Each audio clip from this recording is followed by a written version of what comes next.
Hey everybody, welcome to End Times Bible Study. My name is Diane, and this is a weekly in-person Bible study that we live stream through Facebook, and then we upload it to YouTube. So tonight we have a very interesting topic. We are going to be talking about, does the Gog-Magog war correlate with Armageddon, and is Gog the Antichrist? So it's a lot to cover. I was hoping we would get through Ezekiel 38 and 39 tonight, but we're only going to have time for 38 because I timed it. It was like, that was an hour. So, but just as like a recap, back in 2020, that's when I first started doing an End Times Bible study, during the whole C thing. And just felt like, wow, end times are rapidly approaching, and so forth. So that was more topical. We actually did the Gog-Magog war. And at that time, I was just like, all I'd ever really heard was this is going to happen probably right before the tribulation or maybe right at the beginning. And it's led by Russia and blah, blah. And all the sources I had all said the same thing. And so that's what I taught. And, but then subsequent to that, we did the whole Revelation study, which that's posted on my YouTube channel if you want to watch that. Also with the Daniel study, also posted. And then just reading it, and once I understood more about how the events are going to play out during the tribulation, that Israel's actually invaded at the midpoint, and all these things are happening at the midpoint of the tribulation. And I was like, because they're basically, it's horrendous what's going to happen to them. They're invaded, people are killed, a bunch of people are sent into exile out of Israel. You have the remnant that flees to the wilderness, which we think will be in Jordan, in Petra. And, but somewhere in Jordan probably, because Jordan is one of those countries delivered from the hand of the Antichrist.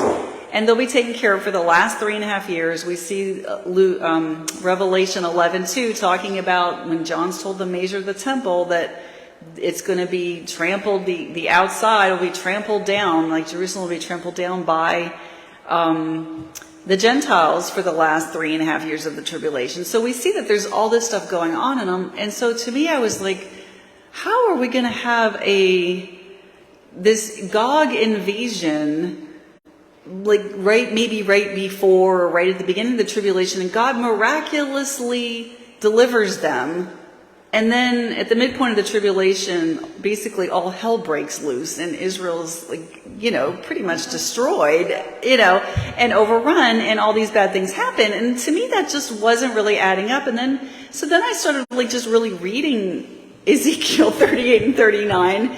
And I just there's things here that aren't adding up to me. So that's what sent me on this whole kind of other thing. And then I started looking at it. And so just a long story short, these chapters are very controversial because there's no shortage of opinions.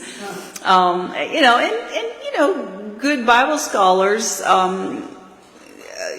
so think it's what I was teaching before. And then there's other Bible teachers who were teaching Russia's not even a player in this. The Gog is the Antichrist.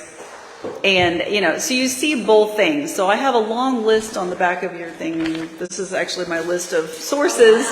Yeah, and some of these will be more like it's not just for tonight. It'll cover the next several weeks. But I will post all that on the YouTube description box as well. But I did use a lot of sources, and I have been I've spent hours and hours and hours researching this. And then when I wasn't researching it, I've been thinking about it, even sometimes all night long. I feel like that's all I'm thinking about. So it's been very interesting but also very labor intensive. So.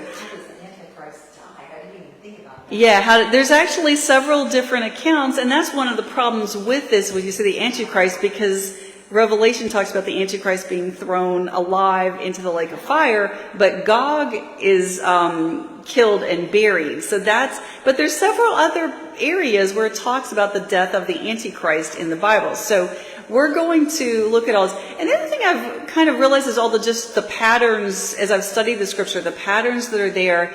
and how prophecies can jump from one thing to another. Like we saw that in Daniel, and we did Daniel 8 and 11 are good examples of talking about, appears to be Antiochus Epiphanes, and then the next sentence morphs into the Antichrist, and that was the pattern, both those things. And now I'm kind of working from the theory that possibly this starts out as maybe an invasion at the midpoint of the tribulation, because we know that that's when Antichrist will invade, and then it just morphs into the Battle of Armageddon, because that's kind of what it's looking like to me. And we also see that pattern with Zechariah, because Zechariah 14 is talking about this midpoint invasion, which correlates to Luke 21, which correlates to Matthew 24, which correlates to Daniel 9:27. I mean, so that's how you can figure out the time frame of all this. But then with the Zechariah one, I mean, it just clearly moves into the actual, return of Jesus. So what I'd like to do, we'll cover this part, but eventually I'd like to then also go over these other passages and look at them, all these other Old Testament passages. Plus Isaiah has a lot of prophecies dealing with the end, and Joel. So once you start looking at all this stuff in context, and you see how all these things are correlating with each other, and what it is, it's not that it's contradicting each other. Each one is giving an account of the same thing, but each one gives a slightly different information or different details. Just like we see with Matthew 24 and Mark 13, those both talk about the abomination that causes desolation. I mean, Jesus is talking about that. But then the Luke 21 doesn't mention that, but it mentions Jerusalem being surrounded by armies. When you see that, you'll know its desolation is near. And the language then, about, how awful it will be for pregnant women and nursing mothers, it's all the same. And then and they all end with Jesus coming back. It's clearly talking about the same event, but each one's giving you additional information. And so then to me, I think that's what you have to do, is like correlate all this to really get the big picture of what's happening. So I don't know, to me it's really fascinating, and and it's like, why do you want to study this? Because I think sometimes Bo's like, this is too much on end times. Maybe not, but it's, to me, it's like, it's in the Bible. God put it here because he obviously wanted us to know it. So it is something we should study and want to understand, because we don't want to be biblically illiterate and be saying things like, oh, well, the vaccine is the mark of the beast, and the beast is not even on the scene yet. So, we want to make sure that we understand things so we're correctly, understanding what's happening and talking about it. So, all right, so back to Ezekiel 38. So we're going to go through that verse by verse. And the question that really is that, first, who are the players indicated Jews? I think there's like 9. Okay, that was your mom trying to call. So there was like nine different nations mentioned, but how did Ezekiel, at the time he's writing this prophecy, which is like 2,600 years ago, how did he understand these names? Which, unfortunately, there's not like maps we can go look at back from 2,600 years ago. Like I have a map, this one's like an 1874 map. I'm like, oh wow, this is so old, but it's like, well, not really in comparison to when all this was happening. So let's see, in Colston. And then there are stip mysteries about it. We will never know. Oh, still. Yeah, right. And I mean, for a lot of this, I feel like we'll have like a general outline, but we won't know every exact detail until it actually plays out, so if we happen to be here, or, hopefully we won't be here because we're hoping for the pre-trib rapture, but, so, chances are we won't be, but you never know, so we'll see. But anyway, so let's start reading. I have verses 1 through 6 are on the outline, so I'm just going to read that. The word of the Lord came to me, Son of man, set your face against Gog, of the land of Magog, the chief prince of Rosh, Meshech, and Tubal. And some verses, or some translations actually don't say Rosh, or it's like in the footnote. We'll get to that. Prophesy against him and say, this is what the sovereign Lord says. I am against you, O Gog, chief prince of Rosh, Meshech, and Tubal. I will turn you around, put hooks in your jaws, and bring you out with your whole army, your horses, your horsemen fully armed, and a great horde with large and small shields, all of them brandishing their swords. Persia, Cush, and Put will be with them, all with shields and helmets, also Gomer with all its troops, and Beth Togarmah from the far north with all its troops, the many nations with you.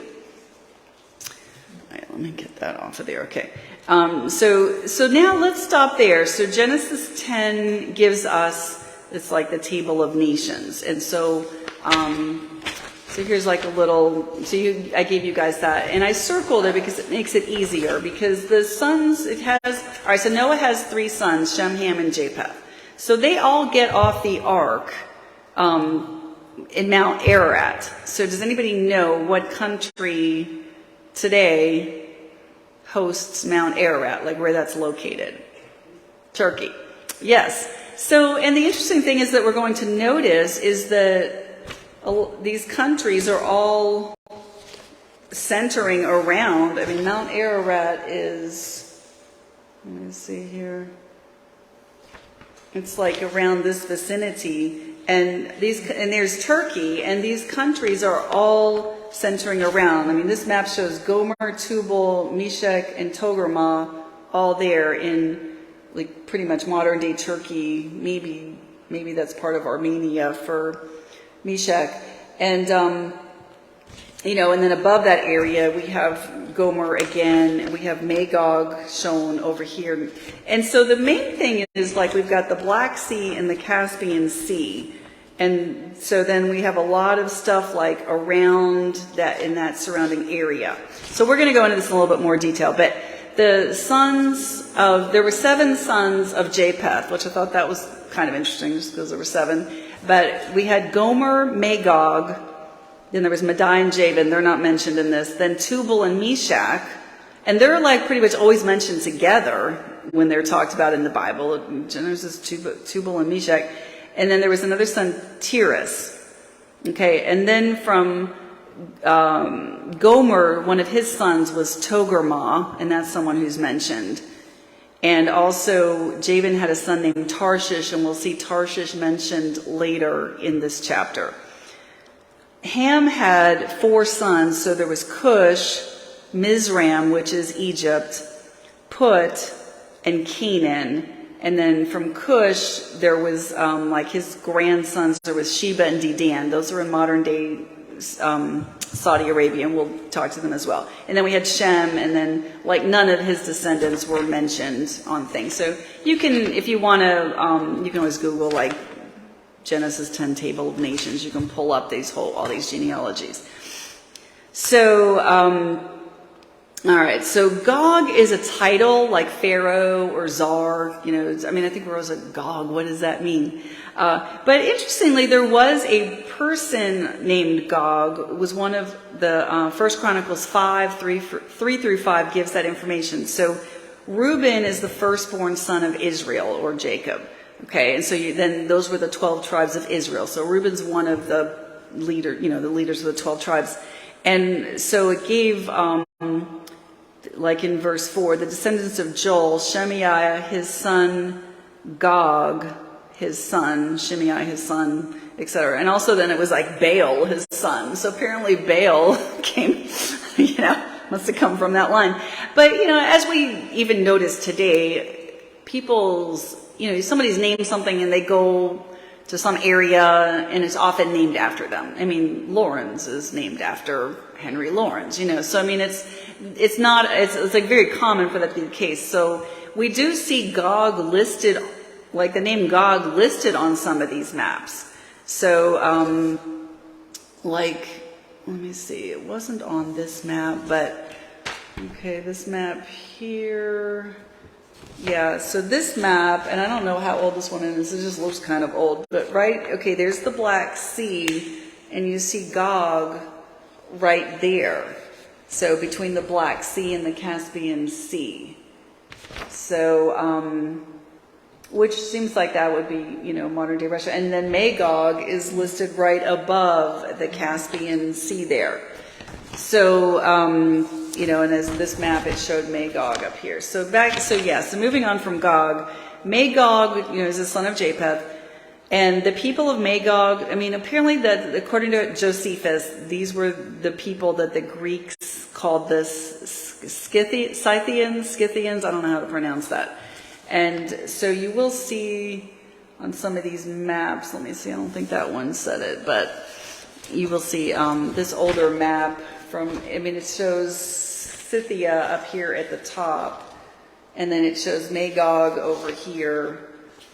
And it also, I needed a magnifying glass to see it, but actually did say Gog, right there.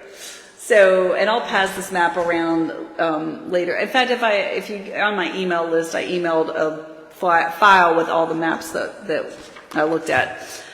So the problem is with the maps is that, the places, I think a lot of it's not really 100%, do we really know where all these were specifically? We may know general vicinity, and the maps will show slightly different locations nearby, but, and we'll see that in a second. But,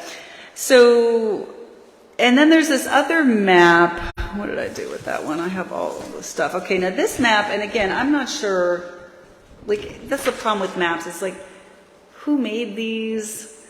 Yeah. How did they arrive at these conclusions? This map actually shows, okay, here's Turkey right here, but it's showing Magog in Turkey.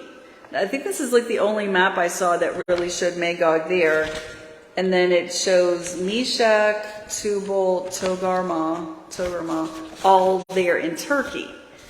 So it's okay, well, if that's the case, then Gog of Magog would clearly be Turkey, chief prince of these two, but then what about Rosh?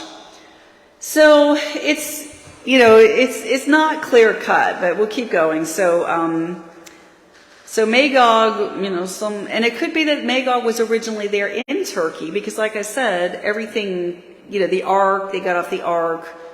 So maybe that's where initially they kind of settled, was in that area, and then some of the people migrate, eventually people were migrating north, because then they have other things where, there's in Russia, Tobolsk, I think is the city, and then, Moscow, they're saying, that one came from Tubal, one came from Meshech, and that these people had migrated up in... You want to migrate into Russia now? Yeah, I know. It's cold. I know. Yeah. So anyways, but the Scythians apparently lived immediately to the north of what was later modern day Russia. North of Israel. Okay, so which would be Turkey, Syria. Lebanon is directly north of Israel, then Syria, then Turkey. And then if you keep going, you get up to Ukraine, Russia. So it says, we know from history that the Scythians were a people group that migrated from the Middle East northward and settled north of the Black Sea and the Caspian Sea in the region we know today as Russia and the former Soviet republics. So their posterity was scattered over the geographical area north of Israel, which could include Syria, Turkey, Ukraine, Russia. So, basically, get these people coming off the ark, Mount Ararat, and then people are spreading out in all directions from there. Now, Rosh, it's unclear because the word Rosh is used in the Old Testament in Hebrew, and it can mean head or chief. So, is it chief prince? Is that what Rosh is referring to, or is it actually referring to a place? And opinions are divided, as usual. I did think it was interesting that I couldn't, all of the names were either the sons of Ham or Japheth or grandchildren, but there was no Rosh. I don't see a correlation on the table of nations for Rosh, or Persia for that matter. Now, Persia appears to be coming from Persis, and maybe that's somewhere farther down. I didn't look into that. But But I didn't find, on any maps I looked at, I don't see anything that says like Rosh or Rus, you know, on any of the ones I've looked at, I didn't see that anywhere. So I don't know. So we'll keep going. So it has been identified by some as Russia, and then the ancient Sarmatians. And wait, I have one of my maps. This is a map of the Roman Empire, and it shows Sarmatia right up here. Now, bear in mind, this is to me interesting because we're looking for the Antichrist to come out of the revised Roman Empire. So to me, it's critical where these nations are located and did they fall in the original Roman Empire. So on this map, the purple is the additions that was like at their greatest, you know, territory. Yeah, thank you. And the orange was like, you know, original. So by 117 AD, you know, that was the extent of it. But it's like interesting because I'm like, as we're going to see, northern Africa, those countries are mentioned, you know, in this Gog Magog thing. Then you have, you know, this area over here. You've got the Black Sea. Oh, the Caspian Sea's that way. Unfortunately, this is kind of annoying that this picture here is blocking things. But you can see that actually this area, like Crimea is right here. Crimea is now under Russian control, you know, and I think it was previously. And this area around, you know, that's actually Ukraine right here. Right. And so that area was part of the Roman Empire. So I'm like, well, you know, and then over here too, because that's where some of these other ones, it looks like, you know, even with the other areas like Meshech and Tubal, some maps place them like right in here. It's like modern day Armenia, Azerbaijan, and Georgia are up here in this area between the two, the Black Sea and the Caspian Sea. You know, over here you've got Iran, and then, you know, Turkey, of course, and then there's where Israel would be down in here. So I'm like, now the other thing with Sarmatia, if you've heard of the Sarmat missiles that Russia's built, Sarmatia.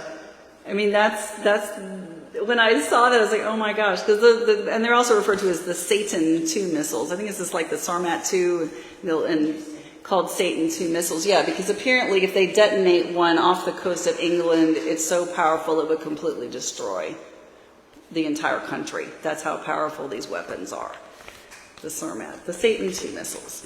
So, yeah, so anyways, so as far as we're trying to figure out, okay, Turkey definitely, you could say, okay, if like Gog, like Magog, and if that's the chief prince, that you could say, okay, they're definitely fitting into the Roman Empire. The other ones, I'm like, okay, well, there's a little bit of area, so I don't know. I mean, that's a bit of a stretch, maybe, but we'll see. We're going to keep looking into all this and talking about it. So, all right, we talked about Ra. So apparently the ancient Sarmatians were known as Rashu, Rasapu, Ros, R-O-S, and R-U-S, and then that's how you're getting Russia coming, you know, from that.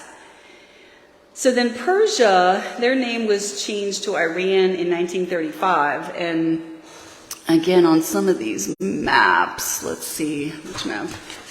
So I'm like getting lost in all these maps I've got. But where was that? Where was the really good map that showed that? I mean, basically, let me see here, if I can just use this one.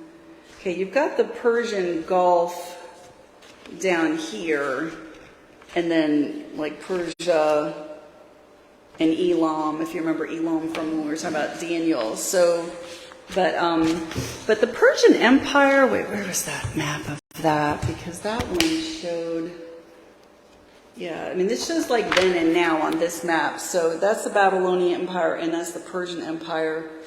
And you can see that for back then, so the yellow is, well, there's calling it Median Empire. It's like Media Persia and then Persian Empire. But you can see it did cover all this area on the other side of the Caspian Sea.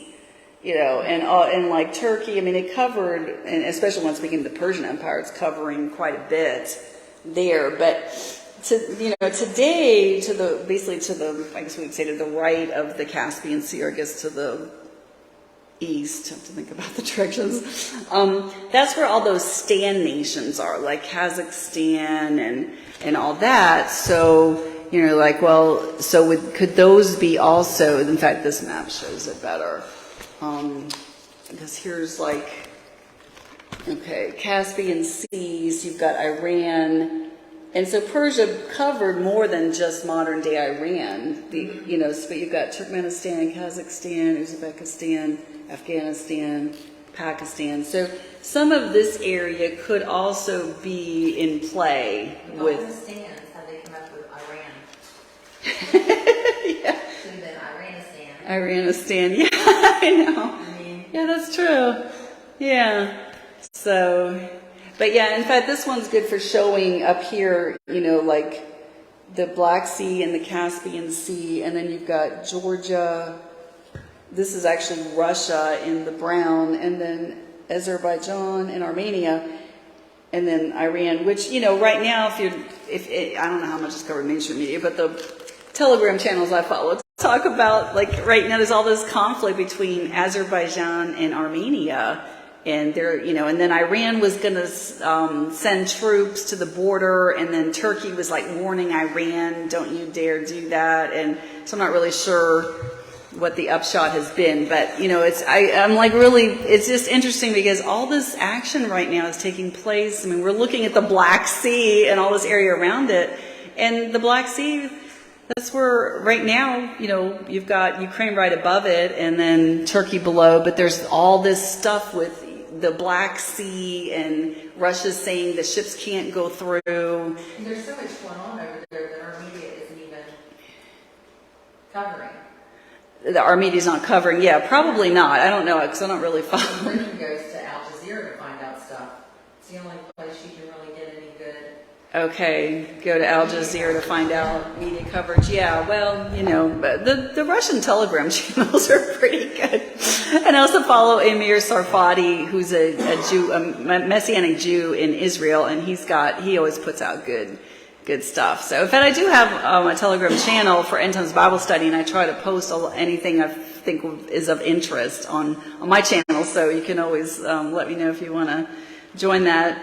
But anyways, so I think I've kind of gotten off track here with things. So let me try to speed this up. So Cush is a son of Ham, and then some Bibles translate that as Ethiopia, but the Hebrew word is Cush, and it's the Upper Nile region that corresponds to modern-day Sudan, Ethiopia, and Eritrea, if I'm pronouncing that right. Let me see, because I have another map of that area. And then Put is also a son of Ham, and then that's modern-day Libya. But it could also include, it's possible it's also including, okay, this is a good map. There's Libya, there's Sudan, Eritrea over here in Ethiopia. So it's like, you know, probably this area, and then Libya, and possibly like Algeria and Tunisia, and, you know, it's hard to say. So it could be this kind of northern area of Africa that's indicated. All right, so now back to Meshech, his son of Japheth. So Meshech and Tubal are almost always mentioned together, like Ezekiel 27:13, 32:26, 28 and 38 and chapters 39, the ones we're looking at now.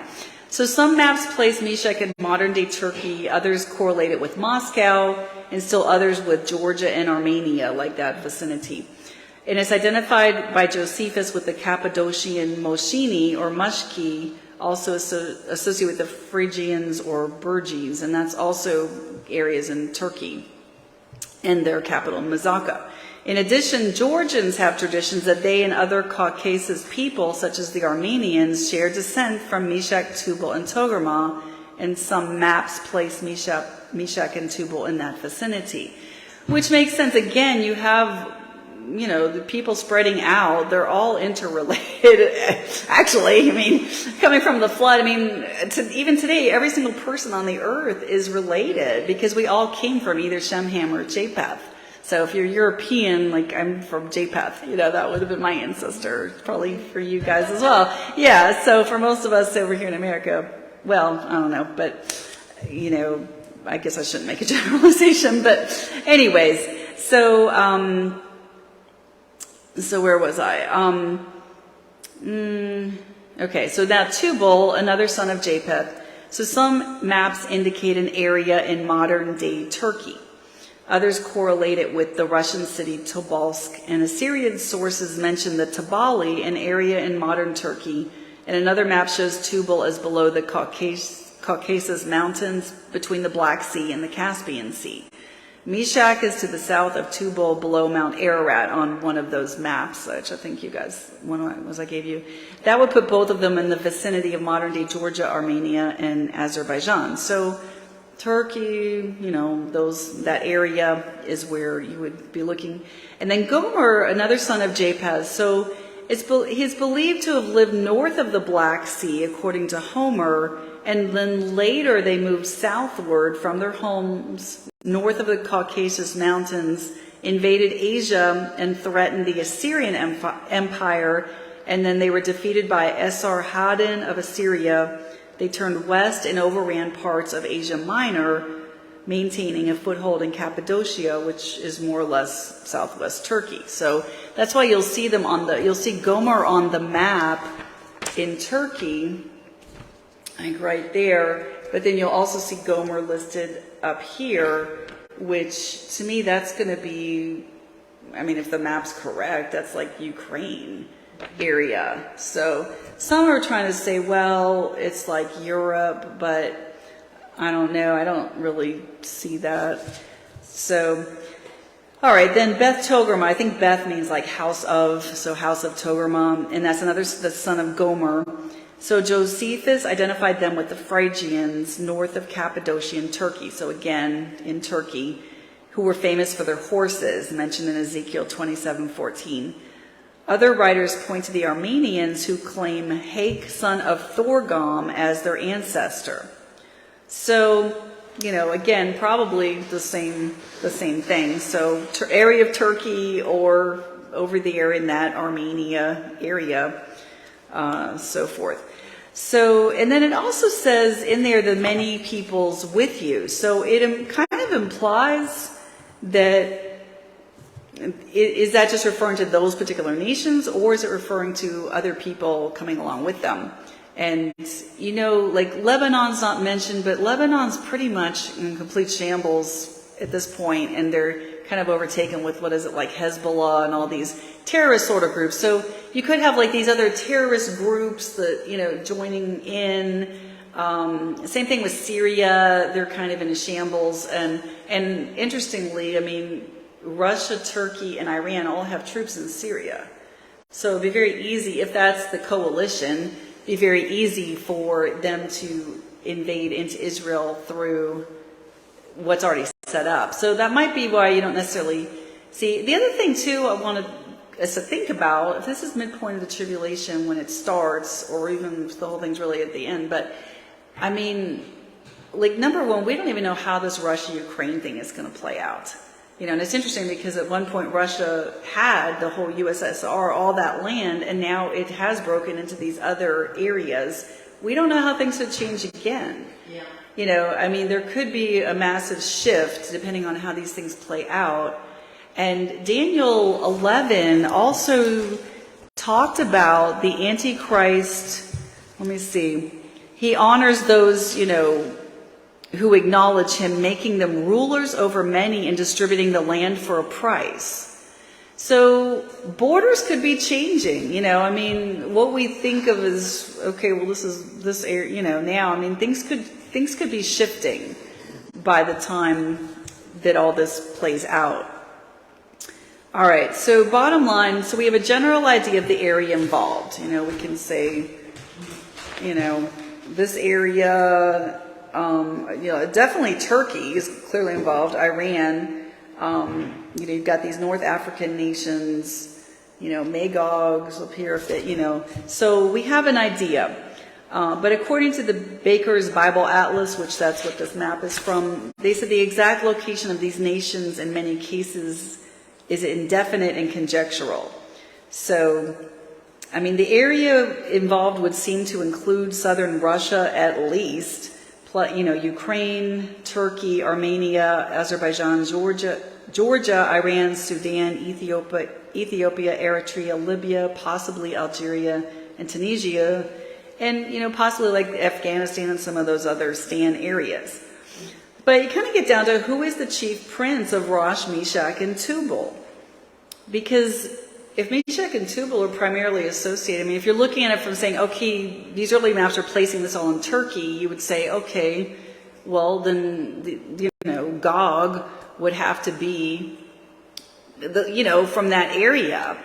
Yeah. If it's like, if you're using like the Tobolsk and Moscow and all that, then if it's the chief prince of those areas and Rosh, then you're getting Russia. So to me, it kind of narrows down to one or the other of them as rulers, is what it looks like to me. So, but notice also Daniel 11:43 did say that the Libyans and the Cushites, which is the Upper Nile region, will also submit to him, the Antichrist. So I'm like, well, that's interesting. Two nations mentioned as being part of this coalition and, so forth. All right, so moving on to verse 7 now, Ezekiel 38. Get ready, prepare yourself, you and all your company gathered around you. You will be their guard. Okay, so he's talking to Gog as being the guard. And I'm just like, could that be an allusion to his status as the Antichrist? I don't know. That's speculative. I don't really know, but it was just a thought. All right, verse 8. After a long time, you will be summoned. In the latter years, you will enter a land that has recovered from war, whose people were gathered from many nations to the mountains of Israel, which had long been desolate. They had been brought out from the nations and all now dwell securely. So clearly, this is talking about Israel coming back as a nation, which we know happened in 1948. And, when it talks about they're living securely, there's a lot of problems over there, but by and large, they rely on their own military strength. I think they've had 4 wars over there since they came back in 1948, and they've decisively won all of them. And they have a very good defense force. They have like their Iron Dome to shoot down the missiles, and so I think that they are dwelling. That's kind of supposedly from research. It's saying that that's really referring to they're relying on their own military prowess for dwelling securely. So then it says, verse 9, you and all your troops and many peoples with you will go up, advancing like a thunderstorm. You will be like a cloud covering the land. Verse 10, this is what the Lord God says. On that day, thoughts will arise in your mind, and you will devise an evil plan. Verse 11, you will say, I will go up against a land of unwalled villages. I will come against a tranquil people who dwell securely, all of them living without walls or bars or gates, in order to seize the spoil and carry off the plunder, to turn a hand against the desolate places now inhabited, and against a people gathered from the nations who have acquired livestock and possessions and who live at the center of the land. So this is one of the issues, is that, it's like, okay, the reason they're coming is to seize spoil. But now think about this. If this is midpoint of the tribulation, which is like the theory I'm working on, what's the situation at this point? We've had the 7 seals, have been opened, in fact, and then all of the trumpets through like the 6th trumpet, that's all in the first 3.5 years. So now you've had, water that's, a third of the water's turned to blood. You've had poisoned water, the wormwood, that's killed people. You've had the 4 horses of the apocalypse, and one of the horses killed like a fourth of the Earth's population. Then the 6th seal sounds like a possible nuclear war. We talked about that, massive earthquake, and it sounds like a nuclear war happens at that point. And so all these things are going wrong. You're at famine, pestilence, earthquakes, wars and rumors of wars, like all sorts of things are going on. So by the midpoint of the tribulation, like the Antichrist has confirmed that treaty with them at the beginning. So maybe they've, been kind of protected, like nothing's, whatever. But now we know Antichrist moves against Israel,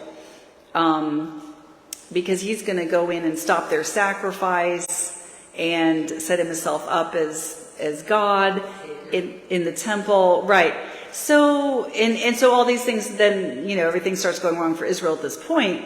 But could it be that these surrounding nations, people have got to be desperate at this point. Your resources are probably running out or very scarce. And now you're reaching the point where people are fighting over what's there. It's like, okay, I need what they have because I'm desperate.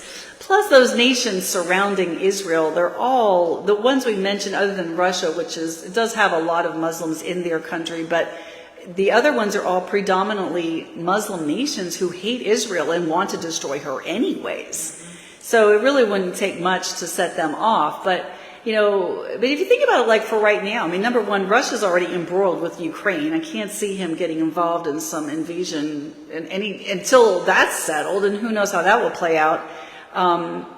It's not really viewed very favorably, but you kind of got to deal with like the whole world. Like, if you're just going to go invade somebody, it's like, it's really gets down to a whole worldwide thing, and you're getting condemned. Even Putin's been charged as a criminal by the International Criminal Court or whatever it is. He could be arrested and tried as a war criminal if he's in the wrong place at the wrong time.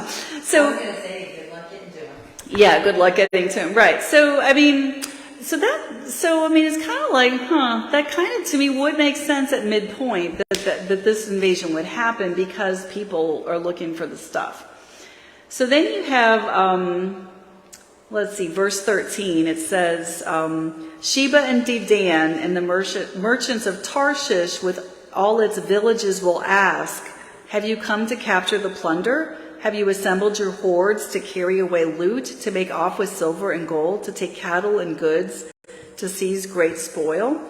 So Sheba and Dedan, those were just some areas in modern day Saudi Arabia, which on this little map we've got Dedan actually mentioned here and over here, and then Sheba. And Tarshish, like this map actually shows it over here like Portugal. And there was a trading post in Spain that was called Tartessus. Is that right? Tartessus. But so the exact location really isn't known, but it is mentioned in the Bible, more than once, and it's probably a large city or region far across the sea from Phoenicia, which is modern day Lebanon, and the land of Israel. So some maps show it as Upper Africa, and actually this map shows it as the, where was it? One of these maps showed it as the Sea of Tarshish. For the Mediterranean is labeled the Sea of Tarshish on this map. So it might have just been because that's how you would get there. But let's see. So then it was the most remote goal of Mediterranean commerce in both classical and Old Testament times was Tartessus in southern Spain, declared by Herodotus to be beyond the Pillars of Hercules. So other theories say that it was actually the United Kingdom, and the young lions mentioned, which my version said, it gave a different, where was that, verse 13? With the Tarshish with all its villages, which could be translated as the young lions, that those could be like the areas that were colonized by England, which would be United States, Australia, India, New Zealand, Canada, and so forth. But so, and apparently the reason they're thinking that is because there was apparently a lot of tin was mined in England even way back then. Like they were known for that. Cornwall would mine tin, and that was then what was used. A little bit hot in here. Let me turn this up. I'll turn it down. So, it's a possibility that actually could be referring. So it's like they're not involved in the war, but they're like kind of. It seems like they're kind of protesting, or at least commenting, like, okay, what are you guys doing? So, so that's that. All right. So now verses 14 and 15. Therefore prophesy, Son of Man, talking to Ezekiel, and tell Gog that this is what the Lord God says. On that day when my people Israel are dwelling securely, will you not take notice of this? And you will come from your place out of the far north, you and many peoples with you, all riding horses, a mighty horde, a huge army. All right, so that's another reason. It does mention far north like 3 times. Now, some translations say it's like sides of the north. And they did say for Togarmah it was mentioned as far north, and it's like, well, that was like the area around Turkey. So it depends on what you define as far north, apparently, to say if that is in fact Russia. So again, it's still somewhat speculative. All right, and then let's see, verse 16, you will advance against my people Israel like a cloud covering the land. It will happen in the latter days, O Gog, so once again, latter days, that I will bring you against my land, so that the nations may know me when I show myself holy in you before their eyes. So this is where, it's kind of like, well, if this is happening before the tribulation starts or whatnot, or some other point, it's like, okay, well, Israel doesn't turn back to God at that point. They really don't turn back to God until the end of the tribulation. So that's where I was like struggling when I was reading this before. And also, notice it says that he's going to bring Gog against them. Now remember, for Armageddon, like the kings of the earth were summoned. Like the demonic spirits went out and summoned the people for Armageddon. So I'm like, well, is that kind of tie in at all? All right, so then verse 17. This is what the Lord God says. Are you the one of whom I have spoken in former days through my servants, the prophets of Israel, who in those times prophesied for years that I would bring you against them? Now, well, who is that? If this is not the Antichrist, then who is this talking about? I'm not aware of any prophecies per se. And one guy I was listening to, it was, his theory is it's Turkey and so forth, and Russia's not involved, and that this is basically Armageddon. And he said he asked that in a debate with somebody who was on the other side. He wouldn't say who it was, but he said they couldn't give him an answer.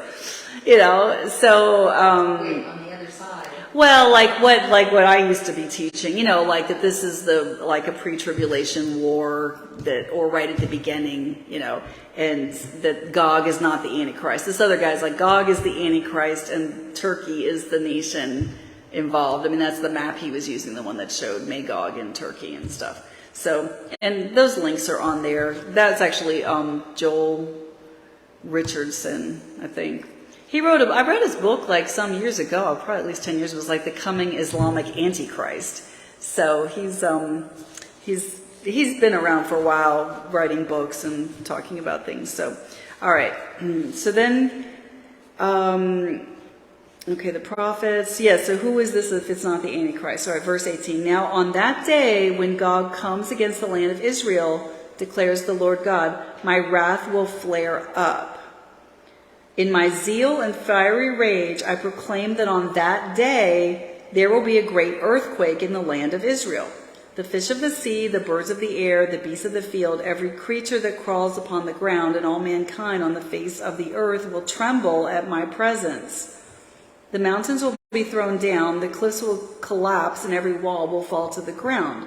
So again, how is that happening, like at either before the tribulation or at the beginning?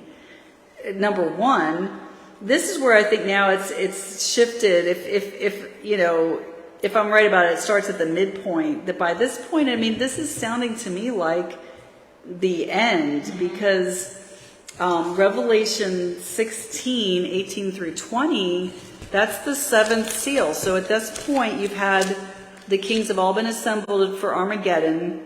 Everybody's there in place. And then the seventh seal is poured out. And you have lightning, thunder, rumblings, a great earthquake, the likes of which has not occurred since men were upon the earth. The great city, which I'm assuming is Jerusalem, is split into 3 parts, and the cities of the nations collapsed. Okay, then Babylon the Great is destroyed. Then every island fled, and no mountains could be found, and great hailstones weighing almost 100 pounds each rained down on them from above. And men cursed God for the plague of hail because it was so horrendous. So, that's going to correlate with some other things too, with the hail. But it's like, well, okay, the mountains are thrown down, the cliffs collapse, and every wall will fall to the ground. I mean, number one, if you're saying like this happens in Israel before the tribulation starts, how is that like God like supernaturally delivering them? Now, if it's at the midpoint or the end, like, Israel has already fled. They've already been, most of them have been killed probably out of Jerusalem. I mean, they've fled out of Jerusalem. So, it seems like that would fit in. We also know there is a earthquake in Israel at the midpoint of the tribulation as well. After the 2 witnesses are killed, then it says there was a great earthquake at that point, also at the midpoint, and 7,000 are killed, 1/10 of the city collapsed. So there's 2 earthquakes associated with both in Israel, with the midpoint and Armageddon. So now in verse 21, and I will summon a sword against Gog on all my mountains, declare the Lord God, and every man's sword will be against his brother. So Revelation 19, that's Jesus comes back with a sword. I mean, there's a sword coming out of his mouth. And so it's like, okay, there's a sword mentioned there. And then also, I'm going to flip over to Zechariah, because Zechariah 14 starts out with talking about what appears to be midpoint of the tribulation, Israel being invaded. Then it gets into the final stuff happening, and then the millennium. But it says, verse 13, on that day a great panic from the Lord will come upon them, so that each will seize the hand of another, and the hand of one will rise against the other. So they start fighting amongst each other at Armageddon, according to Zechariah. So now it seems like that's what they're saying here. Then I will execute judgment upon him with plague and bloodshed. All right, so again, being killed with a sword. Now what's the plague? Zechariah verse 12, and this will be the plague with which the Lord strikes all the peoples who have warred against Jerusalem. Their flesh will rot while they stand on their feet. Their eyes will rot in their sockets, and their tongues will rot in their mouths. So it's talking about, them fighting against each other. It's talking about sword and plague, and there we go. That's correlating. And then it says, I will pour out torrents of rain, hailstones. Okay, so remember the hailstones from the 7th seal, or the 7th bowl. Fire and sulfur on him and on his troops and on the many nations with him. I will magnify and sanctify myself, and will reveal myself in the sight of many nations. Then they will know that I am the Lord. So this sounds like Jesus is physically manifesting. Yeah.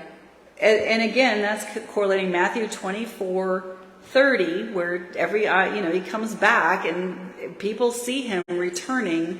That's also talked about in Zechariah 12. That's also another account of Armageddon. The whole chapter is very interesting, but it talks about them seeing Jesus and mourning because they realize, for Israel, that's their Messiah, and that they had crucified him the first time he came and they missed it. So, so that, let me see, did I cover everything here? Yeah. I've lost track of my outline. So, all right. So yeah, so for God to reveal himself in the sight of many nations and they're going to know he's God, when does that happen except at the end of the tribulation? Like, right? Yeah. You know, I mean, that's what I'm saying. Like, I had always just followed the party line of, well, this happens before the tribulation starts, but I'm just not seeing it with these verses. It seems like this is at the end. So, so 39, we get into similar things. It kind of goes into more, talks about how Gog is killed. And again, like the Antichrist and Gog, they're both killed in Israel. I mean, that seems like somewhat of a coincidence if they're not the same person. And we'll talk more about this next time, about how the Antichrist dies and correlate all those scriptures and go through 39 next week. But,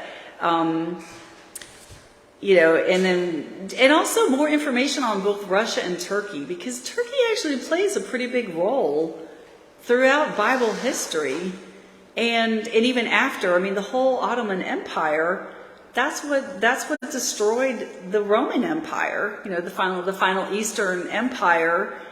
And then they basically ruled that area till like the early 1900s. You know, so for like centuries, they were in charge over there, like the Turks. And apparently Erdogan, who's the current leader of Turkey, has said he wants to have a revised, wait, where was the quote? It was like a revised Ottoman Empire. And so that actually was kind of almost lining up with a, you know, a Gog sort of statement. And Russia, this is the other interesting thing about Russia. We're going to look at them in a lot more detail too, because they actually declared themselves as the third Rome back in like the 1400s. I mean, this is amazing. Like, I found all this stuff out, so I'm going to like go into all this in more detail next time.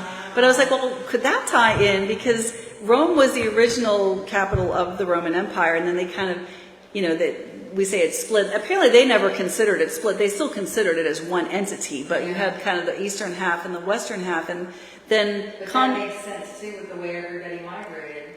Yeah, and Constantine, when he became the emperor, he changed the location from Rome to Constantinople, which is in Turkey. You know, now that's modern day Istanbul, because then when they conquered that, you know, then that finally fell and they conquered the Ottoman Empire, they changed the name, and it's been Istanbul ever since. So I'm like, all these things, like, you know, just these very interesting connections. So, so yeah, so I think in a sense we have to see how things play out politically, to really know. I think we kind of have a grasp that, I mean, if we're reading this correctly, if we're understanding this correctly, the Antichrist could be either coming from Turkey or from Russia, possibly. And again, the action's always in that area. You know, it's never in like America. You know, it's it doesn't seem like we're indicated at all. So yeah. All right. Well, if you guys, you know, again, this is as I said at the beginning, a controversial a topic, I guess you could say. So feel free, you know, leave me your comments. And for you here in person, any thoughts on this? I'm gonna move the microphone closer. No, nobody has any thoughts. I don't know. I mean, what do you guys think? Like, No, you brought some interesting points. I mean, good to read. Okay. All right. And I can't wait to delve into some of these things at home. Oh, yeah, I know. Well, like I said, the maps, other than these two, there's like 20 maps on the map file. And we didn't use, some of them we're going to get to later, but, you know, you can look at the maps some more. I've spent a lot of time just poring over the maps, just trying to really get a feel for it and understand things. And it's been very interesting. So, all right. Well, I guess we're at 8 o'clock, so we will close and hope to see y'all next week. And just if you don't know Jesus is your Lord and Savior, today is the day. So repent of your sins. Yeah, Jesus is coming. Jesus is coming soon. Yes, he's coming and he's coming soon. So you want to be ready. So yeah, if anybody needs any information on how to become a Christian or want to, need help or want to talk about it, feel free to reach out to me. So, all right, y'all have a good one. Bye.